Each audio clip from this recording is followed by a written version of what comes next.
From pollution, burning fossil fuels, industrialization to overpopulation, human activity has increased the amount of CO2 in the atmosphere by more than a third since the Industrial Revolution. The rapid increase in the greenhouse gases has warmed the planet at an alarming rate. The world is facing a man-made disaster of global scale. If we don't take action, the extinction of much of the natural world is on the horizon. As domestic concerns on clean and sustainable economic growth arise, developing a green economy has become an urgent issue since emerging countries are facing serious environmental problems. Being ready to ensure that your people are resilient to these shocks or these challenges is really crucial for any country to develop. And we're seeing more of an effect where countries are not able to insulate themselves from the effects of climate change. So even though the countries in South Asia, Sub-Saharan Africa are more vulnerable, especially to the effects of climate change, you're now seeing it in all the continents. Every country is having to deal with a different aspect of climate change. Africa must be built by Africans. No one can come to impact you in your house. So the solution must come from African developers. Rwanda wants to develop a climate resilient country because there are massive opportunities on the ground. So there are local demand and even big problems to solve. And these are areas just more opportunity to transit to climate resilience, while also building green business model that tackles different problems on the ground.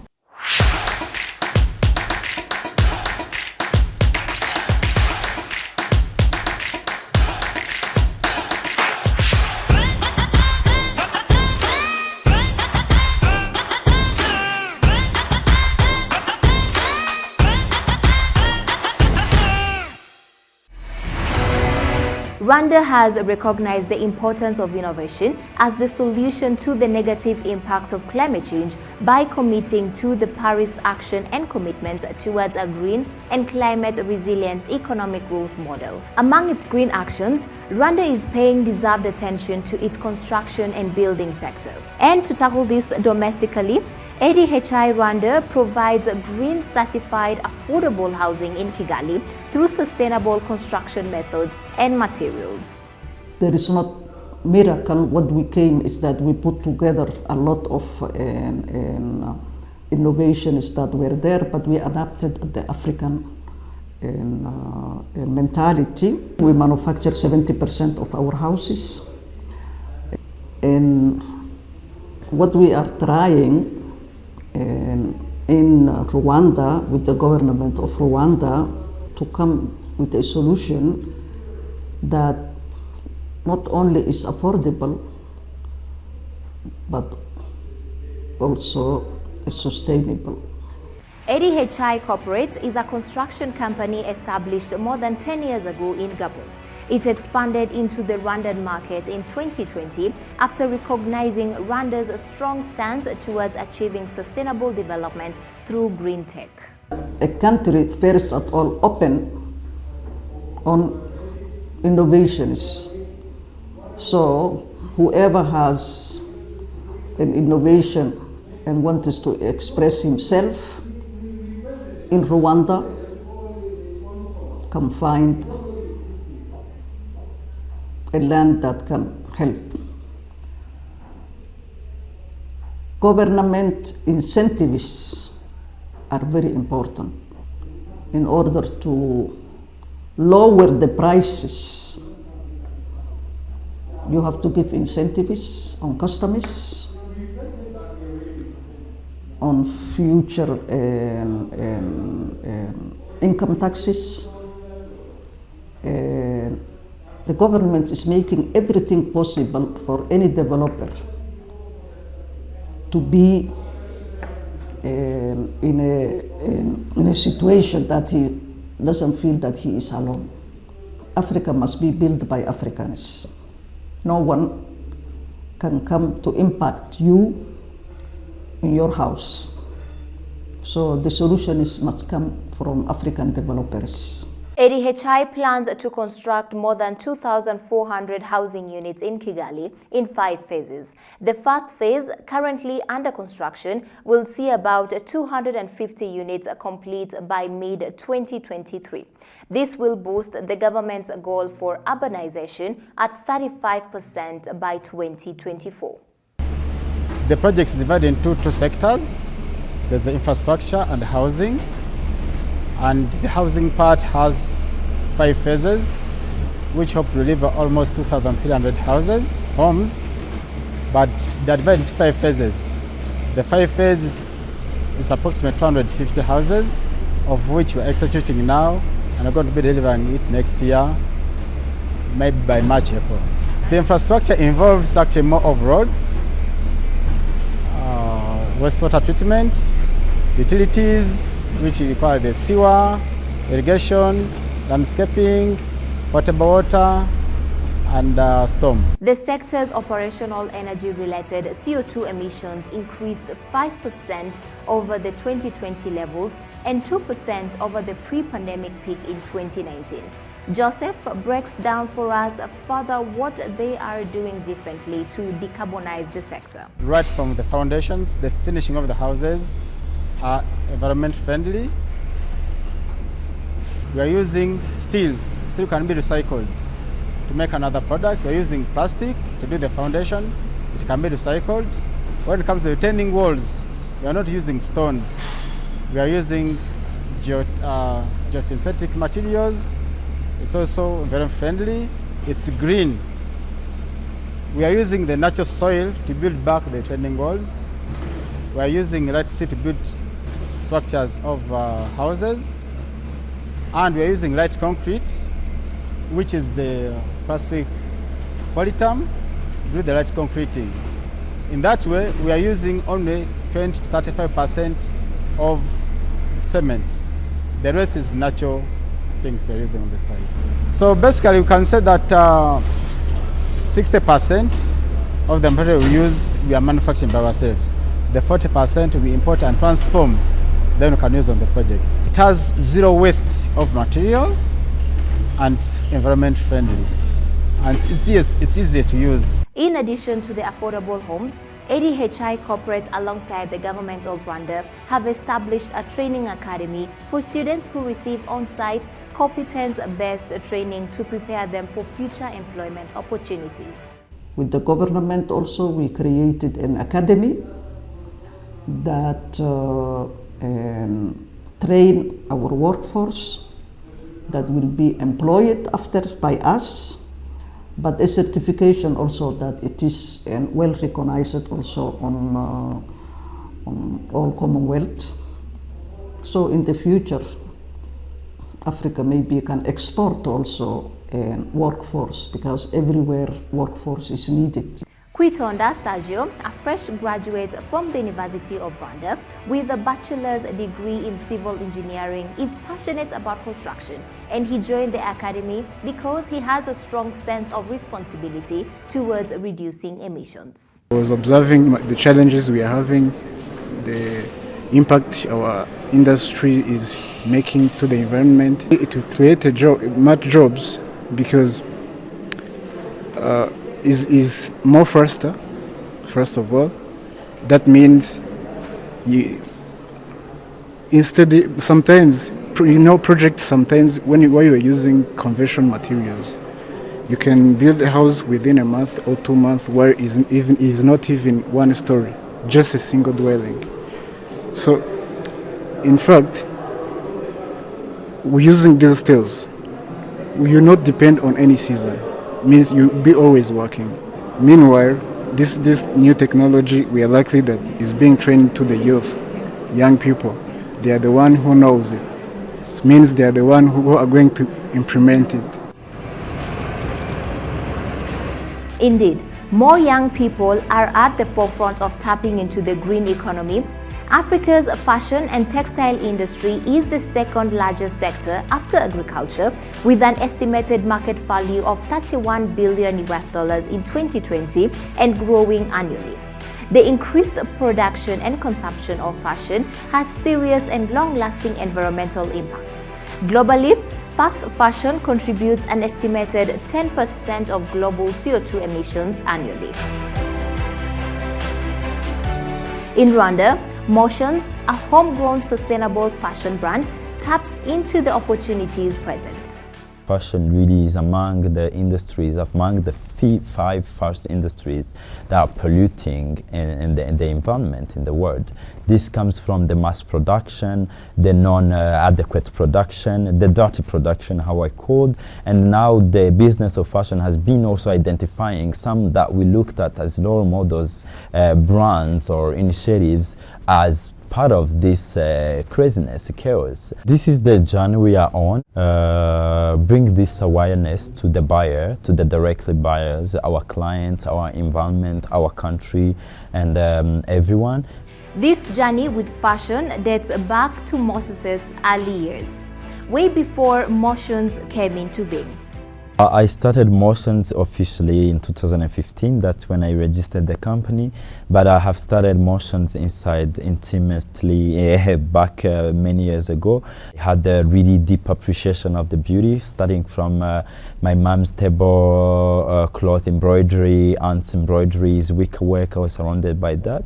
Beauty of the traditional arts and crafts led Moses to find Motions by blending of traditional and contemporary fashion with modern technology. So our specific style, when we go to fashion, to the construction as a main, it's based on tailor and drape. So the drape is mainly a drape that we find in the cultures of Rwanda, like inspiration from Mushanana, and the drapery from other across East African region that is fused with a sartoria, which we call tailor. Tailor is coming from especially the West, and the Italian sartoria that started 102 years ago. Basically, their inspiration is a fusion, a deconstruction of the suit by blending in the mushanana, the drape wear. So that is the fashion. Our design aspect, they range from inspiration of the colors, botanic colors, handwork, print, embroideries, embossing, dabbing.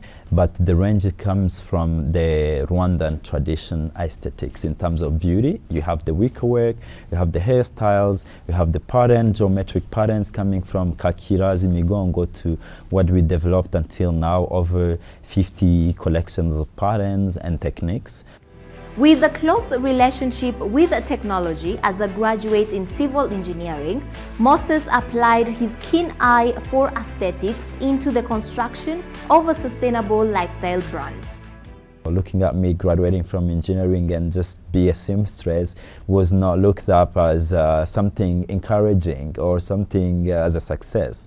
So I had both, but because deep down I was really motivated to do it, I said no matter what it takes, I was devoted to do that. Say where Motions is now is not in the recycling only and the reusing, but we are rooting more in the prevention.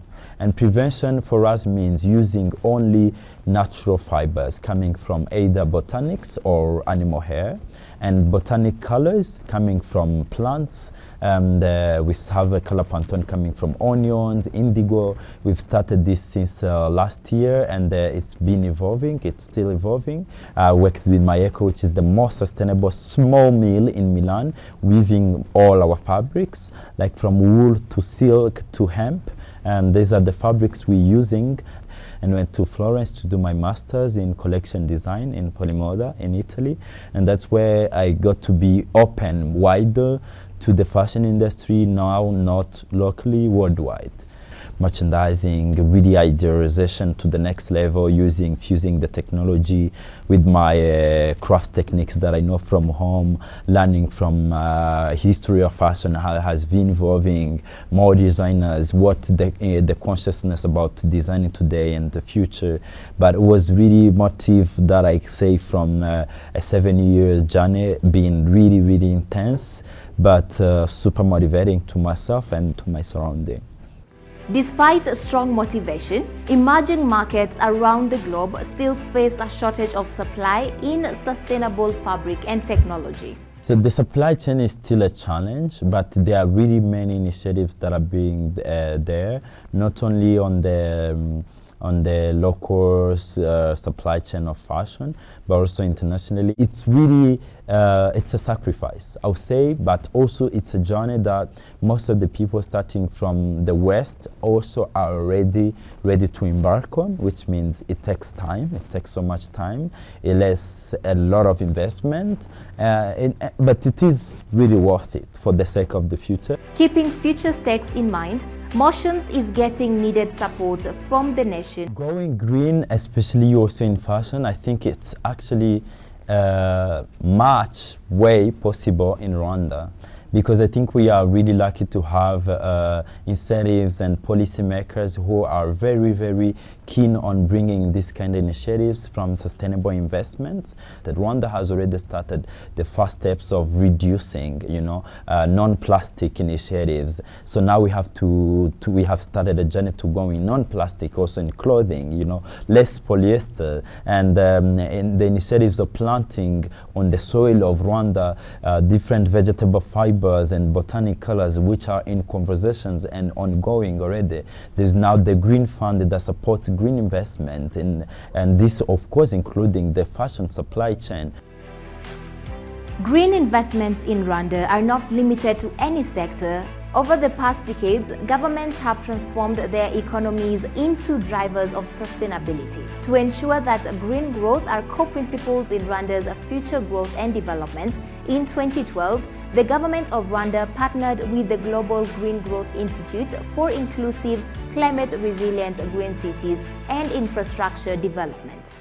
One of the key roles that we play in such our approach to work as a trusted advisor to the government is to ensure that issues related to green growth, climate action, is not seen as an afterthought.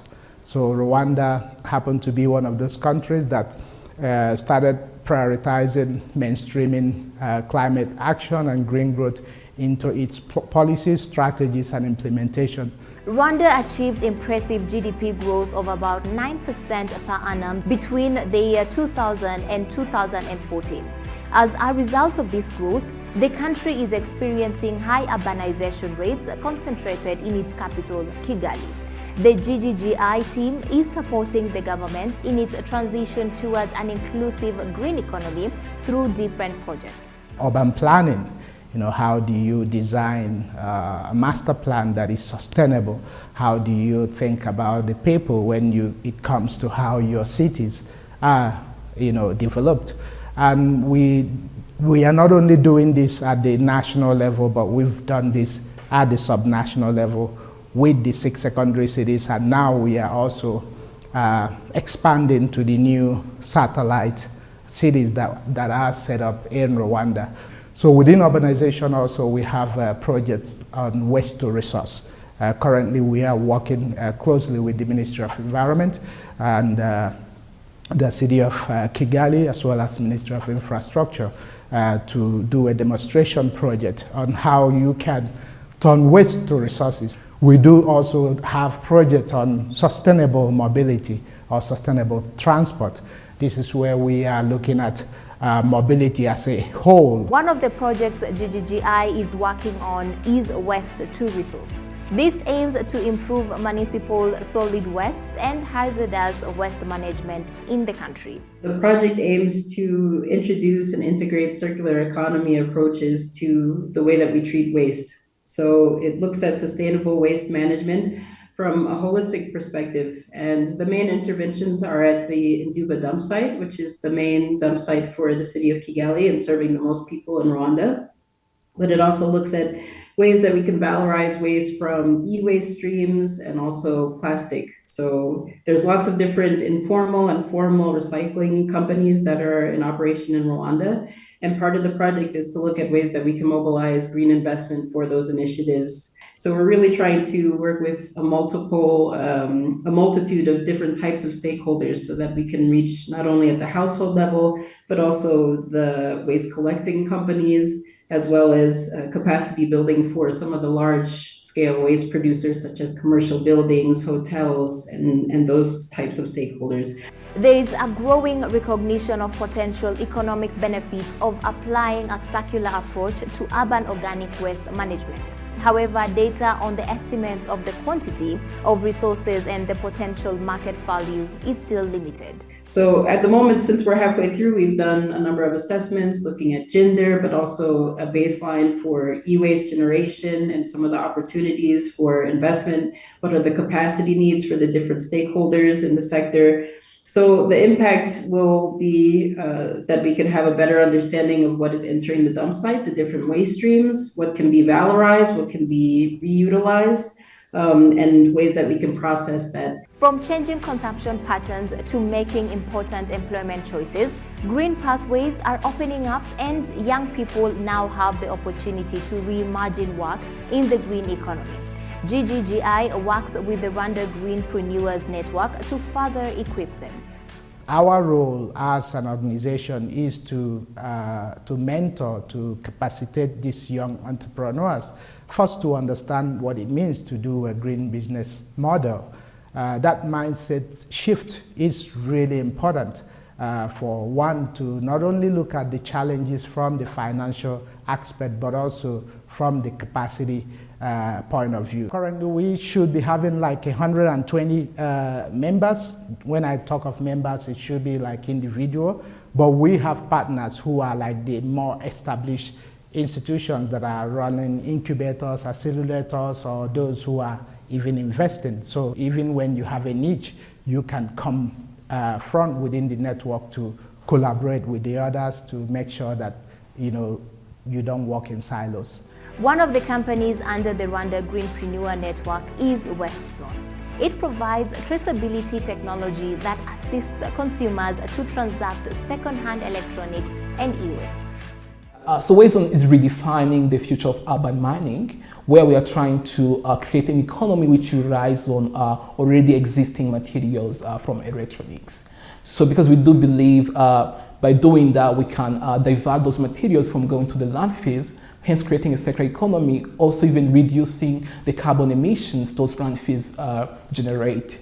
And our mobile app facilitates consumers to transact with other consumers second-hand electronics, which are quality and security vetted by WasteZone, and hence even bringing manufacturers on board to trace all those materials through the value chains. According to Ghislaine, the regulatory environment in Rwanda positions the country well, putting it on track for transitioning to a fully circular economy. Policies on the ground are enabling the whole value chain, and even they are inclusive in the way that the whole value chain is operating. Here we're talking about consumers that are generating products or maybe like reused products on the market.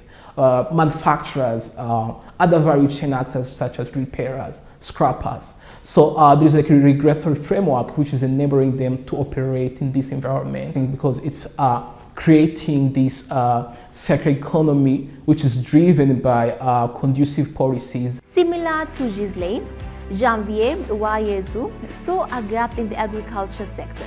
In 2015, when he was still at the University of Rwanda, he alongside 3 other students partnered to start the Rwanda Biosolution Limited, a company that provides affordable and restorative organic fertilizer by leveraging one of the most efficient and readily available resources, organic waste.